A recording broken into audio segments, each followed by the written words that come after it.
ఎప్పుడు అంటే దేవుని మాటను విన్నప్పుడు, ఆలకించి ఆయన మాట విని ఆయన సేవించిన ఎడల నీ దినములన్నీ క్షేమముగా, నీ సంవత్సరములు సుఖముగా వెళ్ళబుచ్చుదువు.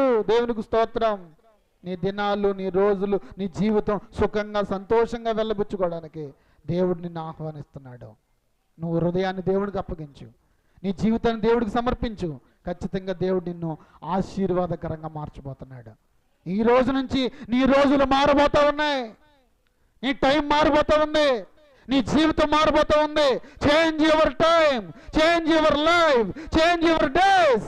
నీ జీవితం అంతా మార్చబోతా ఉన్నాడు దేవుడు. ఒక ఆశీర్వాదకరంగా దేవుడు నిన్ను నిలబెట్టబోతున్నాడు. ఒకసారి అలా కండ్లు మూసుకుందాం, చిన్న ప్రార్థన ప్రభు సన్నిధిలో చేద్దాం. మన జీవితాన్ని మార్చగల దేవుడు, మన బ్రతుకును మార్చగల దేవుడు, మన జీవితం